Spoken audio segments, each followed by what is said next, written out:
Wow, what an introduction. I don't know how to follow that. You've pretty much completed my presentation.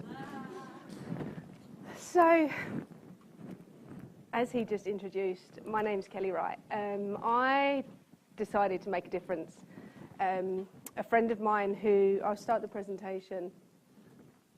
In March, a friend of mine was working for a company called ELP, which is based in Catherine. And they had been working in the community with the women who had just set up an arts and community centre as a part of the Work for the Dole scheme. There isn't anything for them to do in the community, so they were working on dreams and aspirations on how they can create some seed funding for some micro-enterprising. And when they went in, they worked on their dreams and aspirations and came up with an idea to do a pop-up op shop. From there, Tanya left the community and phoned me and said, if I send you some artwork, can you post it out to your friends and people and clients and see if we can get some clothing? And I thought, yeah, brilliant. It's Bondi, everyone's a designer. Why don't we ask them for materials and fabrics as well? And so that was what we did. We put it out, and I think in about 48 hours, it had been shared 2,000 times, and then it was clicking up in the thousands. And then all of a sudden, we had 28,000 shares. We thought that that was what we were going to start with, and it just kept coming. So I phoned all the Tonian guys and said, hey guys, will you be drop spots? Because we got national inquiries. How can we be involved? How can we drop some clothes off? So all the Tonian guys came on board and numerous other places, and it just kept coming. And we then had all the Tonian guys phone me and say, what do you want us to do with all these clothes? Because all of their storerooms were full. People were literally pulling up, parking their utes out the front and taking whole loads of clothes in. And beautiful clothes, all picked specifically for what we'd asked for. And so we phoned Kennards because we'd run out of storage space. And within the hour, they gave us 7 sheds nationally to be able to carry on collecting.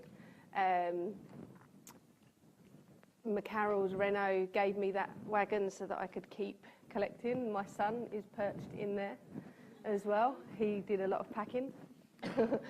And along with my daughter, we started packing boxes. And it just kept happening. And it kept going, and the response was insane. The community were overwhelmed that everybody in Australia now knew about Jilkmingen, which for them was incredible. And so just clicking through, these were beautiful messages that people were putting in the clothes from the Gold Coast, Newcastle. We really had sheds everywhere. Emmanuel is a school in Randwick that does an exchange program with the community. And in the end, Toll came on board and nationally shipped the clothing for us, which was just incredible. So we ended up with 500 boxes of clothing. And just before they said yes to delivering it, we was having a little bit of a heart attack because it was like, holy shit, what are we going to do with all these clothes? How are we going to get them there? And so it was amazing. And that was it. The pop-up shop was born. And the women sorted through it. They laughed so hard at some of the clothes that come through with the colours. And there was a couple of onesies. But actually being there for the opening of the op shop was phenomenal. It was...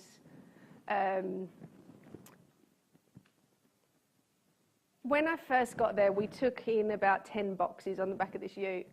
And as we unpacked them and put them in there, the women just opened them and tipped them upside down. I was like, oi! I bleeding folded and packed all of those clothes. And they were cracking up laughing. And I was like, okay, now what? Now they're back in a big pile. And you can see that they just went through, and all of a sudden the clothes were sorted, hung, labelled.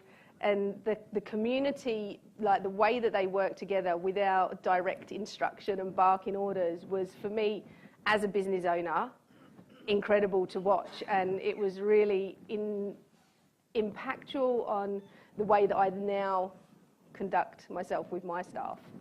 And they just were overwhelmed by, I'll just flick through just so that you can get a bit of an understanding as to the enormity of it. They were so these are the ladies that actually work in the Arts and Community Centre, and they run the till, and that's where it's set up.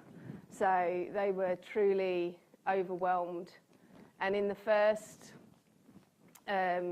week, they banked $1,700. And that's just selling everything for between $5 and $10 to their own community.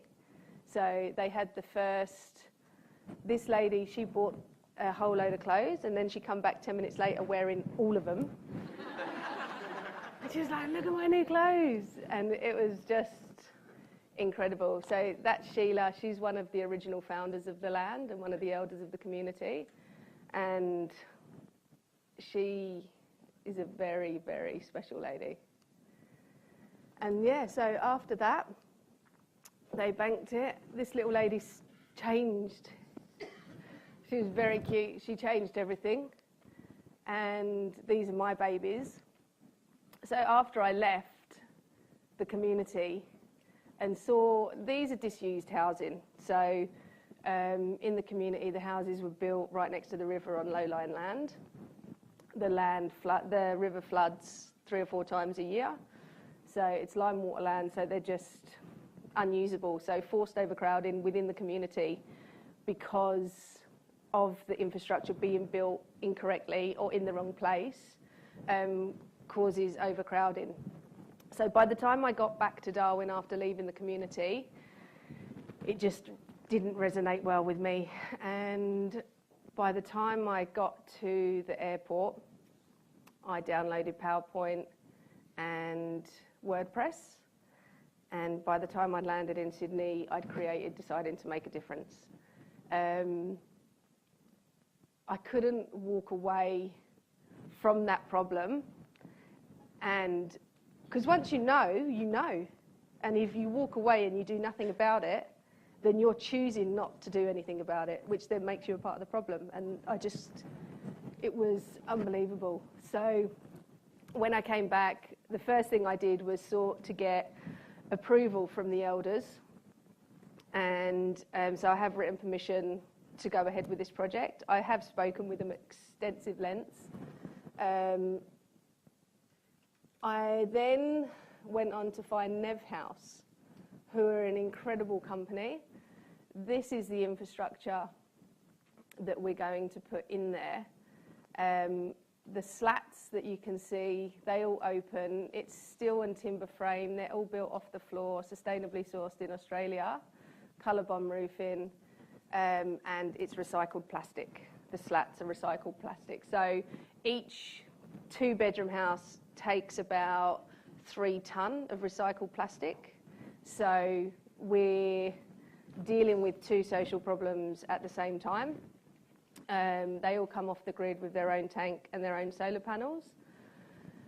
And past that point, though, of telling you what the houses are going to be like, we don't know, because we haven't done the first consultation yet, and we will build based on what the community want and need. So after sourcing them, I had a website built from a lot of friends. So a lot of these people are just my friends that have donated their time to be involved with Deciding to Make a Difference, just to help me actually get it off the ground. So we had some videos made. Jilkmingan is the actual Aboriginal corporation. Nev House Yalang are actually going to develop a training course with the community. So the community will actually be doing their own build. It will create jobs and it will create sustainability. And Temple and Webster are going to furnish the houses with what we need. So everything from plates and cutlery through to whatever they decide that they want. And then the other people are the people that helped me make the video and the copywriters. And so with the first round of crowdfund, I didn't make my million. People didn't seem to be quite as wanting to give money as they were clothes. Clothes was easier. But I wasn't perturbed, because once you start on something, you can walk away or you can just keep going. And so we're going. And actually, Ken McBride is very generously donating his time, and Nev House are very generously paying for his flight into the community. And by the 5th of November, we'll be doing our first consultation with the community to establish their wants and needs, work out the lay of the land, the conditions of the soil, and start designing the infrastructure that we will put on there. Our new crowdfund campaign is Generosity. I'm so excited. We just made the front page of the Sydney Morning Herald. No biggie. And that figure in the last 15 minutes has just jumped to $2,500. So maybe we will get our million. But either way, we're still going to keep plugging ahead, and we're still going to decide to make a difference. And I'd love to hear or speak to anybody that has advice. But I'd love for all of you to decide to make a difference with me and help get this project off the floor.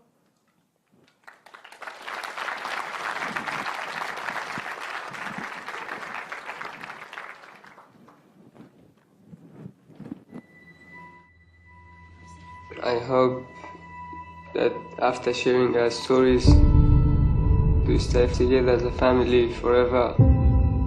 This is a sign of being strong. We have survived. We have survived. Tree of Life is a drama therapy program that we've adapted specifically for working with refugees. The kids get the opportunity to tell stories from every part of their lives. And some kids just burst in to tell their story, and others really don't want to. My mom said if we die here, if we die in the boat, it's the same. So we will die together or live together. The community don't understand that something terrible has happened to them. When I came home from school, he was lying on the floor in our house. That was the last time I saw my dad. The whole process takes about 4 months. We've got the last half of the play we have never done. I guess.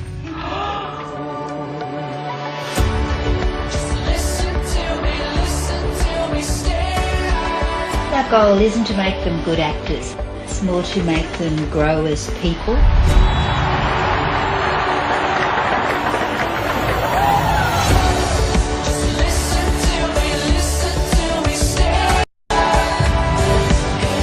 Strange miracle is that something changes when you tell your story. Hundreds of people stand and I'm talk, oh my God.